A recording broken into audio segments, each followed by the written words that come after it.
le Seigneur notre Dieu, car il a visité et racheté son peuple.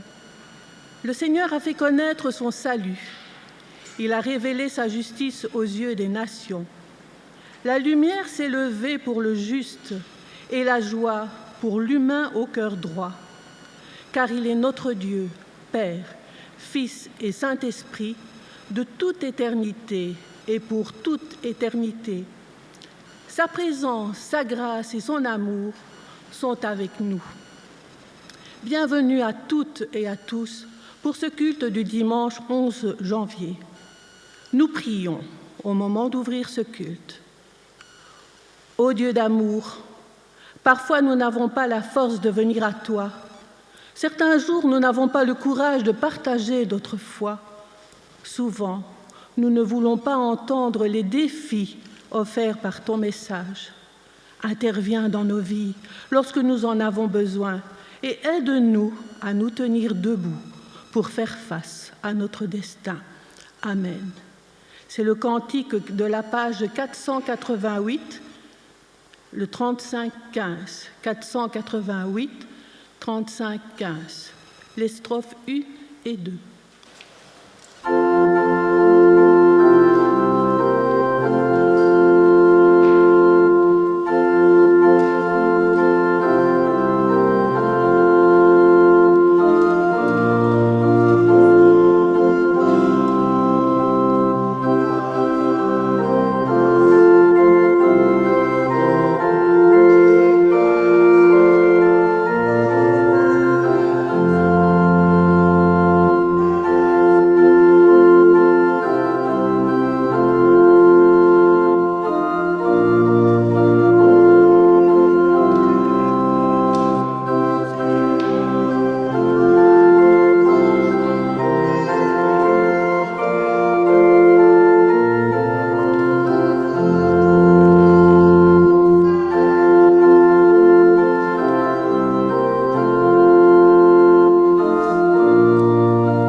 Louons Dieu. Par le psaume 30, c'est le cantique pour la dédicace de la maison du Temple et c'est un psaume de David. Je t'exalte, ô Éternel, car tu m'as relevé. Tu n'as pas voulu que mes ennemis se réjouissent à mon sujet. Éternel, mon Dieu, j'ai crié à toi et tu m'as guéri. Éternel, tu as fait remonter mon âme du séjour des morts. Tu m'as fait revivre loin de ceux qui descendent dans la fosse. Chantez à l'Éternel, vous qui l'aimez. Célébrez par vos louanges sa sainteté. Car sa colère dure un instant, mais sa grâce toute la vie. Le soir arrivent les pleurs et le matin l'allégresse. Je disais dans ma sécurité, je ne chancellerai pas. Éternel, par ta grâce, tu avais affermi ma montagne. Tu cachas ta face et je fus troublée. Éternel, j'ai crié à toi, j'ai imploré l'Éternel.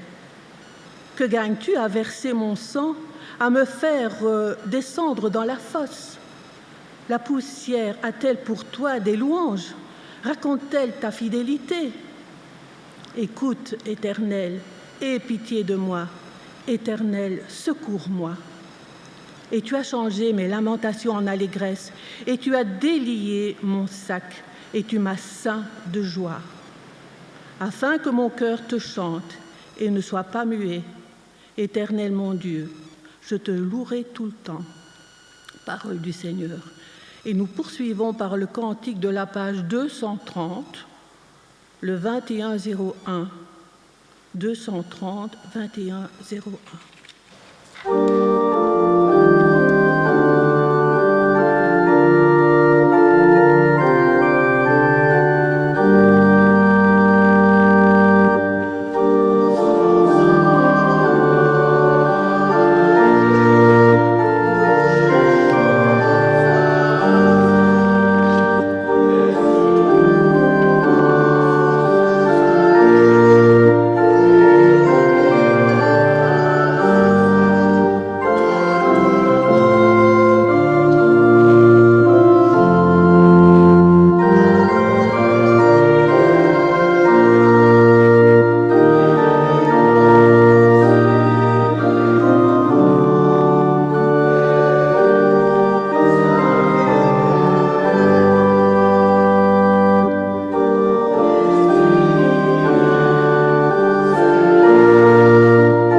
Nous nous levons pour la confession de foi. Je suis dans le premier cri des nouveau-nés. Je suis le mystère dans le livre de la vie. Je suis le lien qui unit l'homme et sa femme. Je suis l'espérance qui permet de semer. Je suis l'amour, je suis Dieu. Je suis dans la joie des enfants qui jouent. Je suis dans la générosité du geste fraternel. Je suis en toi aujourd'hui comme je le serai toujours. Je suis là dans la nuit de ta vie, jusqu'à ce que l'aube se lève pour toi. Je suis la joie. Je suis Dieu. Je suis l'espérance qui chasse la dépression, le courage qui affronte l'angoisse. J'apaise le chagrin. Je propose des ouvertures. Je rends capable d'affronter dans l'amour les défis de la vie. Je tends la main pour amener sur mon chemin. Je suis la paix, je suis Dieu. Amen.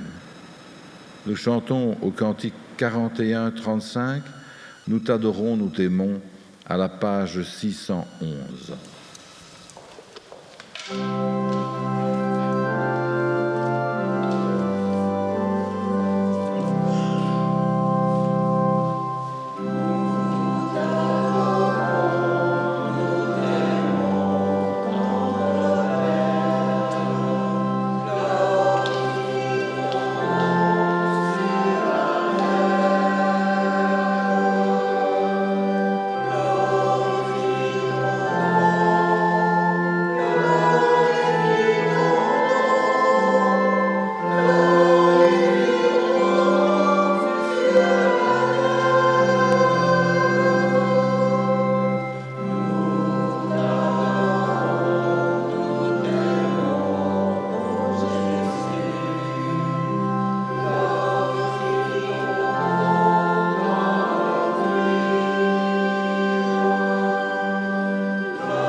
Nous entendrons la loi, les paroles de grâce et l'annonce du pardon. Dans l'Épître aux Corinthiens, Paul, l'apôtre des nations, nous rappelle que nous avons été sanctifiés en Jésus-Christ. Mais bien plus que cela, il nous rappelle que nous devons vivre cette réalité de sanctification et que donc nous sommes appelés à vivre dans la sainteté. Paul, appelé à être apôtre de Jésus-Christ par la volonté de Dieu, et le frère Sosthène, à l'Église de Dieu qui est à Corinthe, à ceux qui ont été sanctifiés en Jésus-Christ, appelés à être saints, et à tous ceux qui invoquent en quelque lieu que ce soit le nom de notre Seigneur Jésus-Christ, leur Seigneur et le nôtre. Que la grâce et la paix vous soient données de la part de Dieu notre Père et du Seigneur Jésus-Christ. Prions. Seigneur, toi qui réconcilies les contraires, la force et l'humilité, la vie et la mort, viens me réconcilier avec moi-même. Libère-moi de mes lâchetés, de mes égoïsmes. Je me sens brisé, désarticulé, divisé, éparpillé. Je ne m'aime plus et ça ne m'aide pas à aimer les autres. Seigneur, j'ai trop mal. Viens me réconcilier avec moi-même, avec ton rêve d'amour sur moi, avec ton appel à la sainteté que tu me lances. Purifie mon cœur, je retrouverai la joie de faire ta volonté, la joie de te dire merci pour les délices de ta parole. Amen.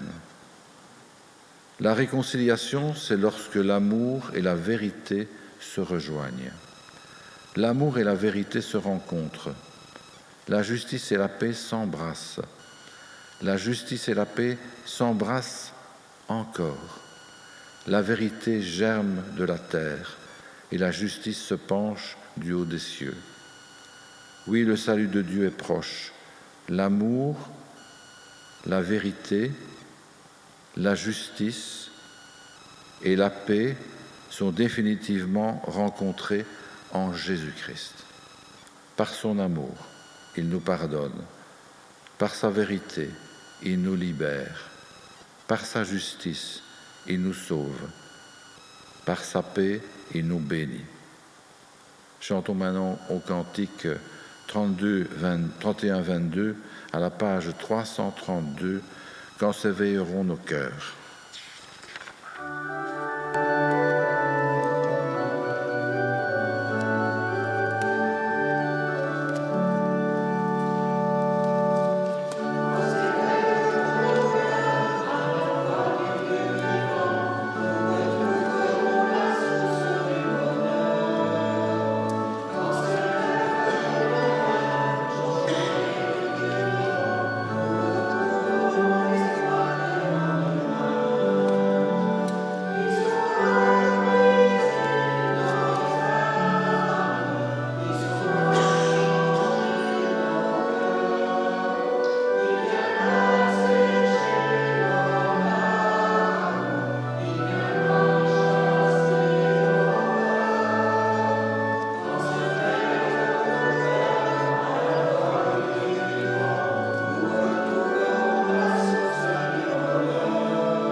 Seigneur, nous sommes venus avec nos préoccupations, nos intérêts si souvent différents des tiens, avec nos idées préconçues, nos craintes et nos doutes. Mais nous sommes aussi venus comme des enfants qui reviennent à la maison paternelle pour retrouver leur source, leurs racines. Permets que les instants passés ici provoquent en nous un renouvellement intérieur. Alors, nos yeux seront mieux ouverts sur les réalités qui durent et qui font vivre. Alors, la source de l'espérance se remettra à chanter et nous pourrons marcher avec confiance. Amen.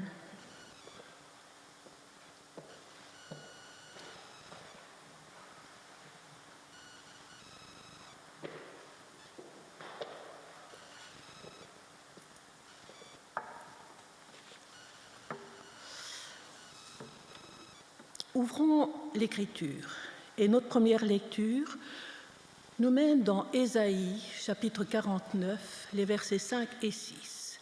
Ésaïe, chapitre 49, les versets 5 et 6.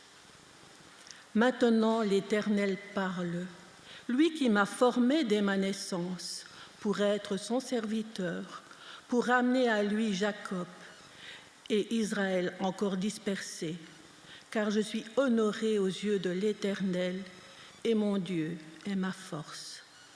Il dit, « C'est peu que tu sois mon serviteur pour relever les tribus de Jacob et pour ramener les restes d'Israël.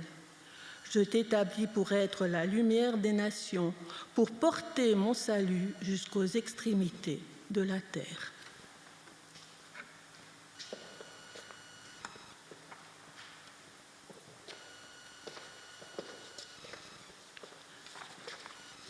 Notre deuxième lecture se fera dans l'évangile de Jean, au chapitre 1, versets 29 à 34. Le lendemain, il vit Jésus venant à lui, et il dit, « Voici l'agneau de Dieu qui ôte le péché du monde. C'est celui dont j'ai dit, « Après moi vient un homme qui m'a précédé, car il était avant moi. Je ne le connaissais pas, mais c'est afin qu'il fût manifesté à Israël que je suis venu baptiser d'eau. » Jean rendit ce témoignage. « J'ai vu l'Esprit descendre du ciel comme une colombe et s'arrêter sur lui. Je ne le connaissais pas, mais celui qui m'a envoyé baptiser d'eau, celui-là m'a dit, « Celui sur qui tu verras l'Esprit descendre et s'arrêter, c'est celui qui baptisera du Saint-Esprit. » Et j'ai vu et j'ai rendu témoignage qu'il est le Fils de Dieu.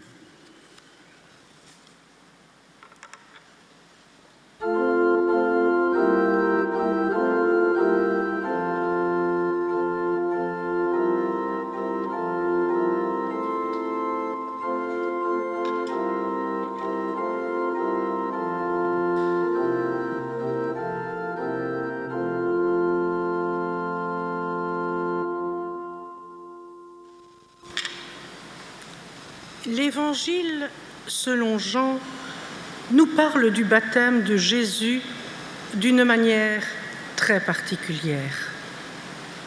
Plutôt que simplement nous raconter la scène, Jean nous la narre à travers la voix du Baptiste. Nous ne sommes plus témoins, mais auditeurs d'un témoin et d'un témoin de foi. Pourquoi ce choix ? Parce que Jean-Baptiste nous invite à chercher au-delà des apparences. Il nous invite à sonder la profondeur et l'importance de la scène qui se joue ici. Aujourd'hui, nous voyons l'attitude et la disposition de Jean qui fait la volonté de Dieu, qui baptise dans l'eau jusqu'à ce que le Messie se manifeste, qui est attentif aux signes, ce qui lui permet d'identifier l'Esprit Saint dans la colombe qui se pose sur Jésus et de le reconnaître comme l'agneau de Dieu. Jean-Baptiste commence par désigner Jésus en disant « Voici l'agneau de Dieu qui enlève le péché du monde. » Voici l'agneau de Dieu. L'expression nous fait penser à un agneau petit, faible. L'image de l'agneau, son aspect doux, tout couvert de laine blanche, était sans doute très parlante à tout juif contemporain de Jésus. Tous les ans, les Juifs pieux faisaient un pèlerinage à Jérusalem pour la fête de la Pâque et venaient au temple pour choisir au moins un agneau par famille pour l'immoler et manger la Pâque la nuit. L'agneau devait être un mâle d'1 an, sans défaut, et aucun os ne devait lui être brisé, comme la loi de Moïse le stipulait. Il devait aussi être sacrifié à midi, entre les 2 lumières du jour, être mangé debout, la ceinture aux reins, avec des pains azimes, et l'on devait badigeonner de son sang les linteaux des portes afin de commémorer le passage du Seigneur en Égypte. En annonçant Jésus comme l'agneau de Dieu, Jean le Baptiste révélait des aspects de sa mission à venir.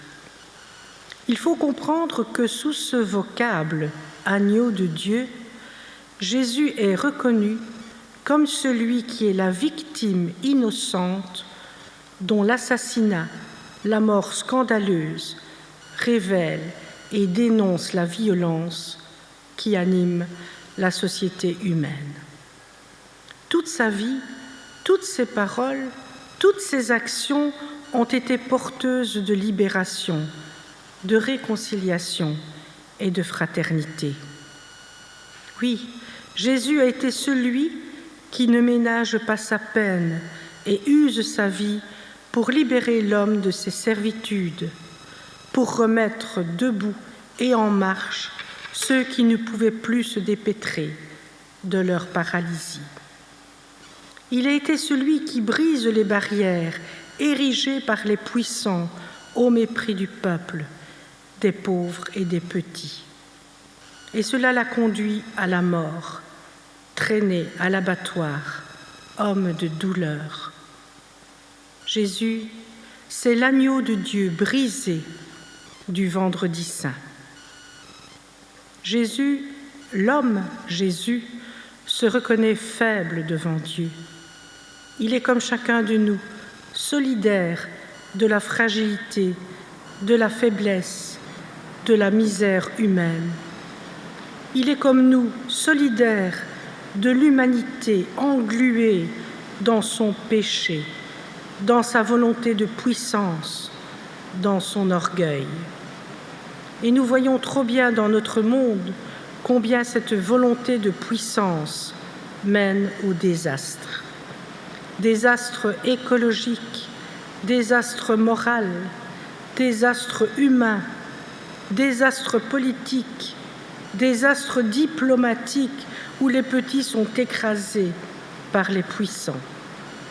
Volonté de puissance et orgueil qui nous empêchent d'être nous-mêmes, d'être vraiment libres. Jésus, lui, est dans la vérité, dans la justesse, face à Dieu.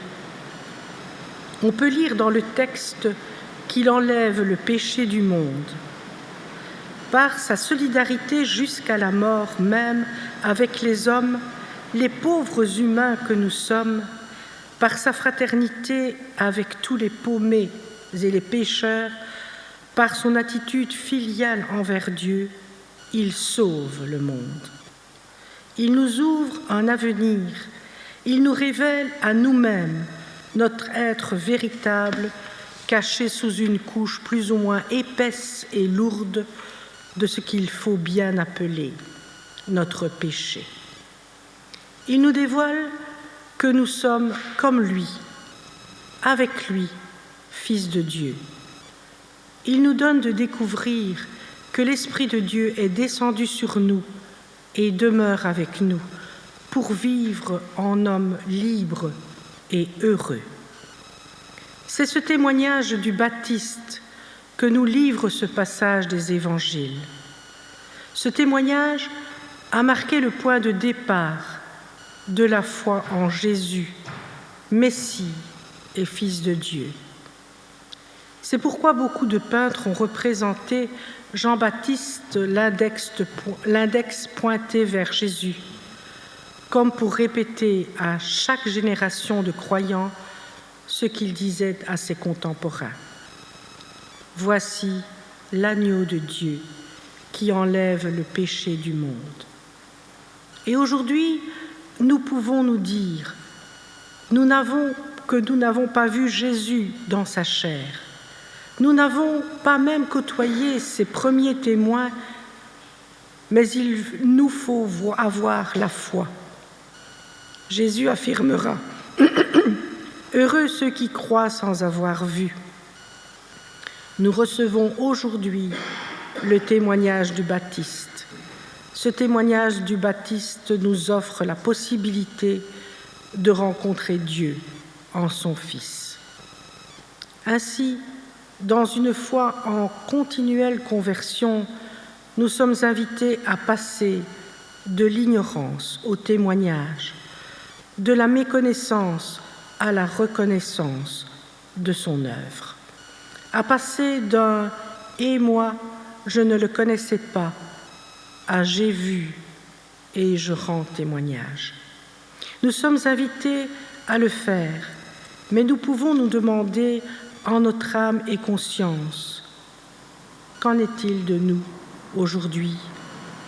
Sommes-nous de vrais témoins de la présence du Christ? Jésus a dit « C'est par amour que vous aurez les uns pour les autres qu'on vous reconnaîtra comme mes disciples. » Pouvons-nous dire aujourd'hui que notre amour témoigne pour nous devant nos frères, que Jésus est bien le Fils de Dieu? Quand notre Église se dit Église de témoins, notre Église affirme que chacun d'entre nous, individuellement, nous sommes témoins de l'Évangile. Autrement dit, pas seulement l'institution ecclésiale, les pasteurs ou les anciens, mais tous les baptisés. Notre Église comprend le témoignage de la foi en Jésus-Christ comme une exigence du sacerdoce universel des baptisés. C'est une responsabilité qui pèse sur chacun d'entre nous.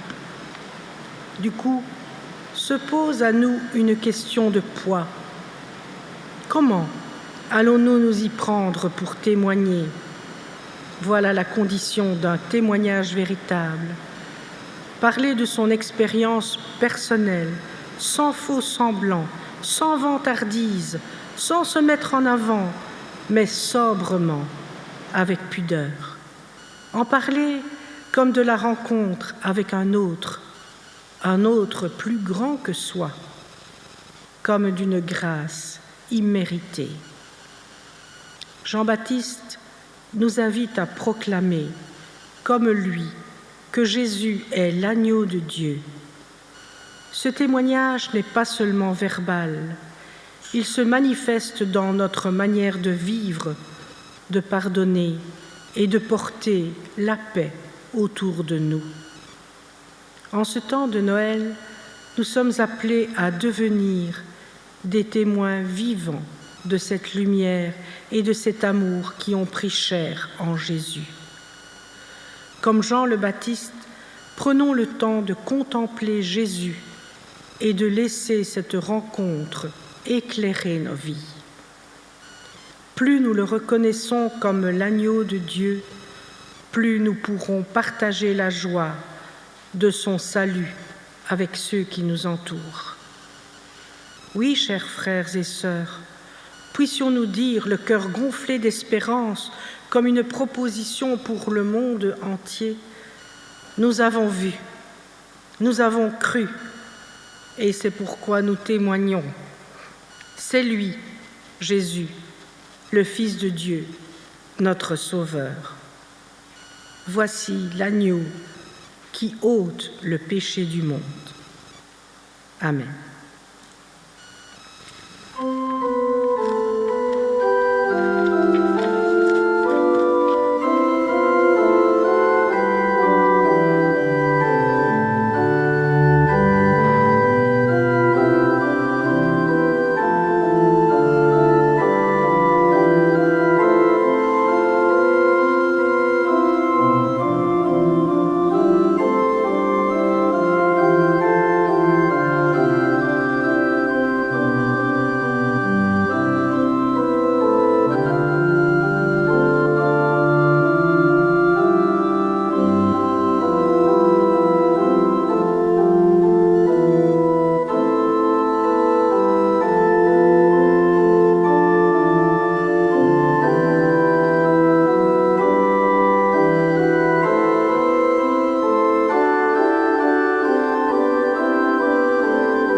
Voici maintenant la prière d'offrande. Seigneur Dieu, éternel est ton amour. Nous nous présentons à toi avec cette offrande. Elle est le signe de notre amour pour toi et pour le monde qui nous entoure. Tu es béni pour les siècles des siècles. Amen. Pour information, vous pouvez procéder à votre don d'offrande avant ou après le culte, dans la boîte qui se trouve là-bas dans le fond du temple. Chantons maintenant « Sois, ô mon Dieu, ma garde et mon appui » à la page 42 du Cantique.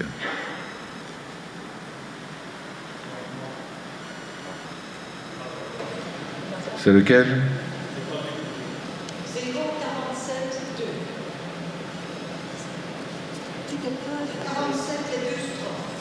Le 47 et quelle page ? 047, 2. Ça va, vous voyez ?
Nous disons merci pour Jésus-Christ. Il est venu nous révéler l'amour et le projet de Dieu pour chacun de nous. Je vous invite à la prière. Il est juste et bon, Père Céleste, de nous émerveiller aujourd'hui de ta présence parmi nous en Jésus, ton Fils, notre frère. Par Jésus, tu as fait rayonner ta sagesse, ton amour, loué sois-tu. Nous voulons joindre notre voix à celle des témoins d'hier et d'aujourd'hui et chanter en ton honneur. Et je vous invite à chanter de la page 983, le 62-42. Debout.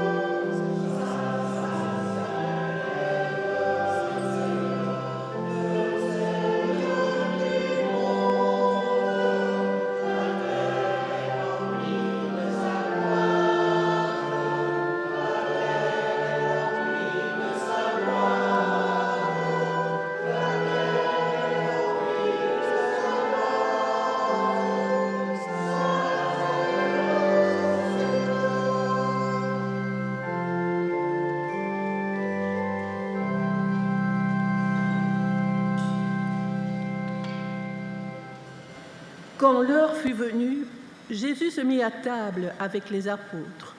Il leur dit : « Combien j'ai désiré prendre ce repas de la Pâque avec vous avant de souffrir, car je vous le déclare, je ne le prendrai plus jusqu'à ce que son sens soit pleinement réalisé dans le royaume de Dieu. » Il saisit alors la coupe, remercia Dieu et dit : « Prenez cette coupe et partagez-en le contenu entre vous.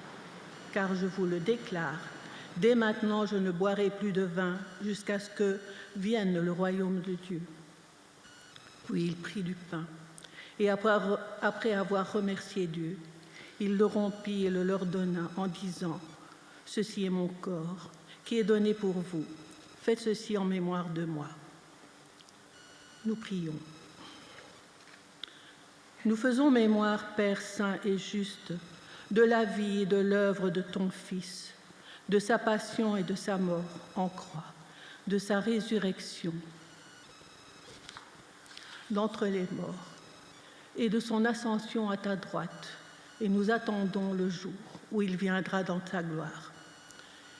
Pour être fidèle à l'appel de ton Fils, notre Seigneur et Sauveur, ô Dieu, nous avons dressé cette table.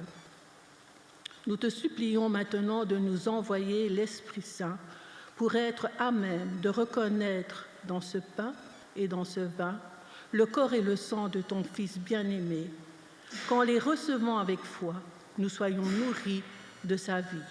Amen. Le Seigneur nous invite pour nous faire du bien. Il a déposé sur cette table les signes de sa vie donnés pour nous en fortifier et nous ouvrir à son amour. Voici l'agneau de Dieu qui ôte le péché du monde. Venez, car tout est prêt, nous dit le Seigneur. Venez.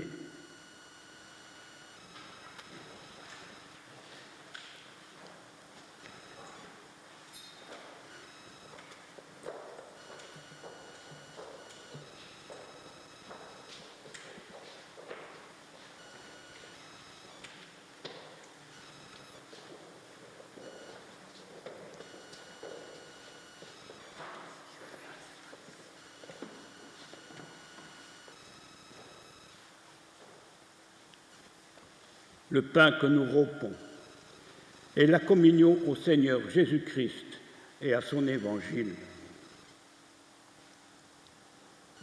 La coupe de bénédiction pour laquelle nous rendons gloire est la grâce à la communion au Seigneur Jésus-Christ et à la promesse du royaume. Nous boirons le vin de l'alliance réalisée. Ceci est mon corps, dit Jésus. Ceci est mon corps.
Je vous invite à la prière d'intercession. Ah, on n'a pas donné le vin. Non, pardon.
Je vous invite à la prière d'intercession. Notre Dieu et Père, merci pour ce temps passé dans l'intimité de ta présence et la chaleur de ton amour. Merci pour celles et ceux que tu as placés à nos côtés et que tu nous donnes comme frères et sœurs. Merci pour la joie des chants, la beauté de la musique. Merci pour la force de ta parole qui nous accompagne sur la route de chaque jour. Nous te prions pour celles et ceux qui sont en deuil, qui sont malades ou isolés, que nous soyons sensibles et à l'écoute de ce qu'ils traversent. Nous te prions pour celles et ceux qui n'arrivent pas à se mettre en pause, pour pouvoir t'accueillir en eux. Pour celles et ceux qui restent enfermés dans leurs murs intérieurs. Pour toutes celles et ceux qui nous ont demandé de prier pour eux. Et pour tous ceux qui ne réalisent pas qu'ils peuvent être accueillis dans nos pensées, notre prière et notre cœur. Et tous ensemble, nous te disons la prière que notre Seigneur Jésus nous a laissée. Notre Père, qui es aux cieux, que ton nom soit sanctifié, que ton règne vienne, que ta volonté soit faite sur la terre comme au ciel. Donne-nous aujourd'hui notre pain quotidien. Pardonne-nous nos offenses, comme nous pardonnons aussi à ceux qui nous ont offensés. Ne nous soumets pas à la tentation, mais délivre-nous du mal, car c'est à toi qu'appartiennent le règne, la puissance et la gloire pour les siècles des siècles. Amen.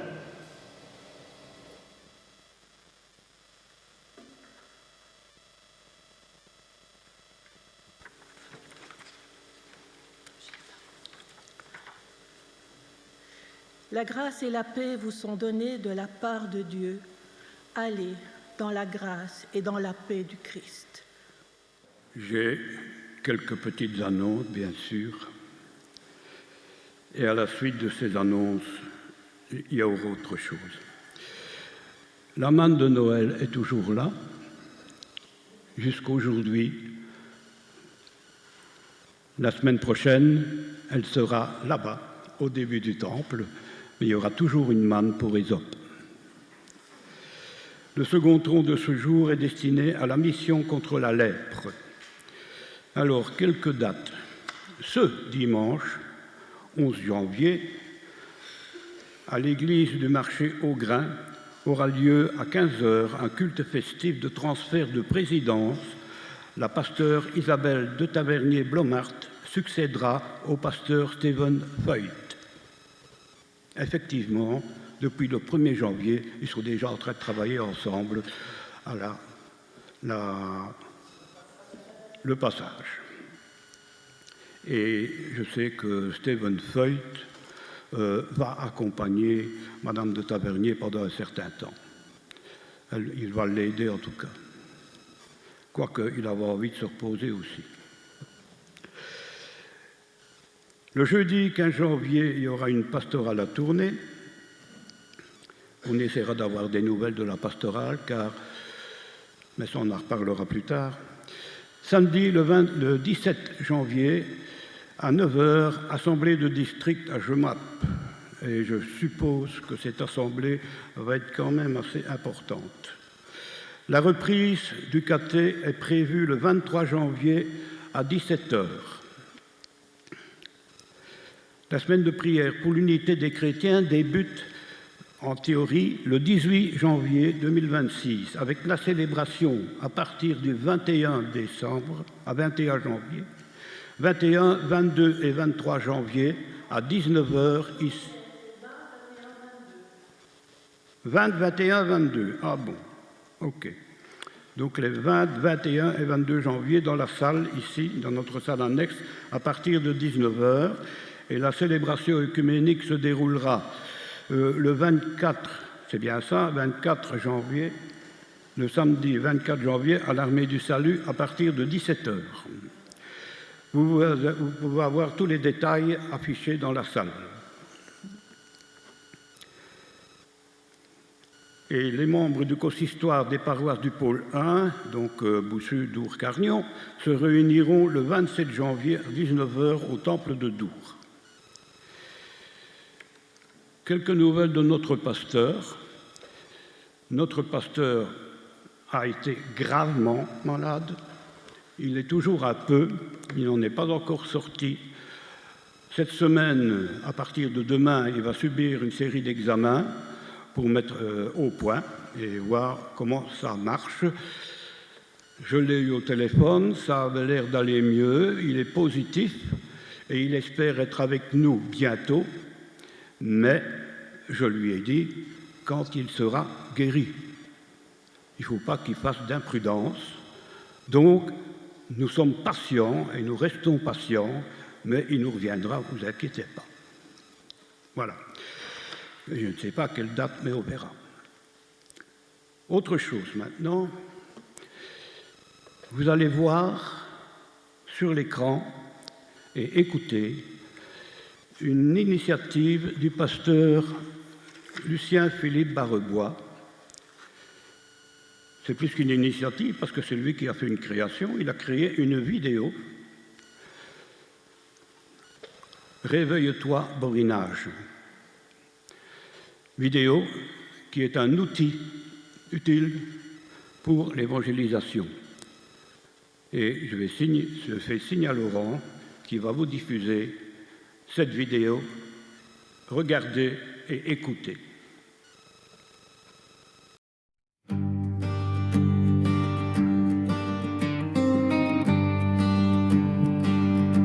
Vieille maison de briques, poussière sur les portraits, leurs yeux noirs nous regardent, ils demandent où on est. Nos pères descendaient avant l'aube sous la terre, le front noir, les mains fendues, mais le cœur dans la prière.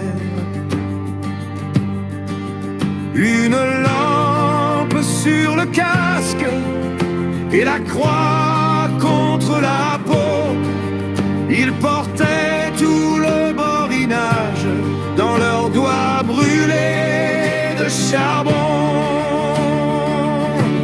Réveille-toi, Paulina, je reviens vers le Seigneur. Il t'attend dans son église pour guérir ton cœur. Réveille-toi, Paulina, je reste pas endormi.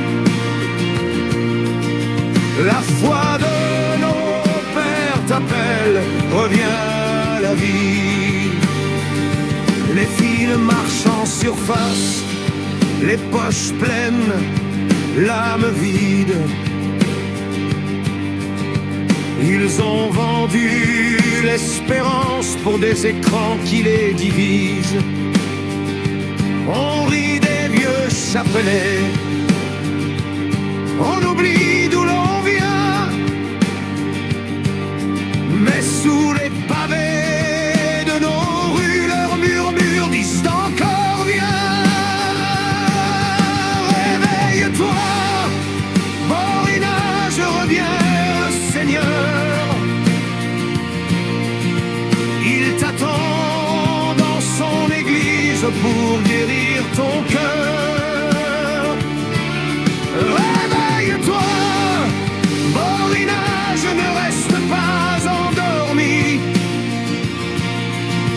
La foi de nos pères t'appelle, reviens à la vie.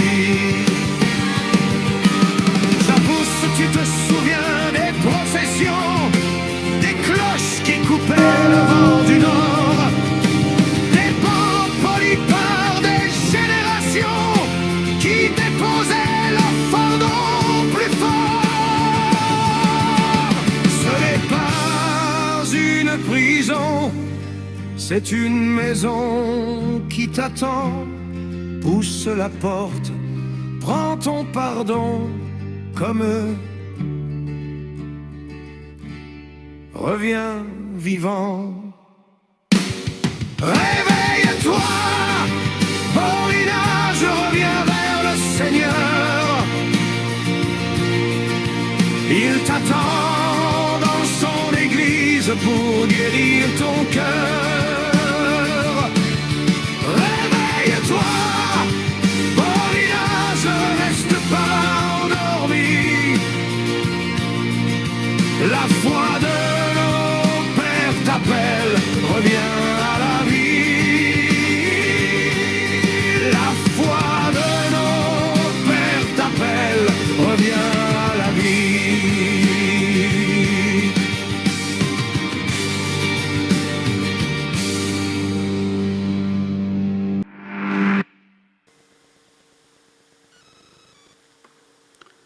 Voilà, il y a deux versions. Ceci était la seconde version. Si vous voulez les paroles, elles sont disponibles dans le fond du temple, les deux versions. Les deux textes sont disponibles dans le fond du temple, à savoir que c'est disponible aussi sur YouTube. Sur la feuille, il y a un lien. Vous savez aller sur YouTube, vous tombez sur le YouTube de Lucien Philippe, Barrebois, pasteur de Boussu, et vous aurez accès aussi à la première version, informatisée bien sûr, si vous avez un PC, n'est-ce pas? Donc, les textes sont disponibles dans le fond du temple. Un petit secret quand même. J'ai demandé à Lucien, c'est pas toi qui as chanté? Il m'a dit non, non, j'ai pas chanté, non, non, non. J'ai travaillé avec l'intelligence artificielle. Comme quoi l'intelligence artificielle, nous en avons tous un peu peur, n'est-ce pas? On est très inquiet avec ça, mais quand on sait l'utiliser, même pour Dieu. Et là, c'est un bel outil. Donc, je vous invite à aller, si vous avez l'occasion, sur YouTube, n'est-ce pas, en prenant la feuille avec les textes et le lien, et réécouter les deux textes. Parce que ce n'est pas tout à fait la même musique pour le premier, ni le texte non plus. Il y a une différence. Mais j'ai préféré le deuxième. Merci de votre attention. et je vous invite à vous lever pour recevoir l'exhortation et la bénédiction finale du Seigneur. Le Dieu Tout-Puissant aimant nous accompagne. Il nous donne sa présence, son amour et sa grâce, aujourd'hui et à jamais. Père, Fils et Saint-Esprit, allez en paix. Amen. Et nous chantons le cantique 41-28 de la page 600. 41-28. À Dieu soit la gloire.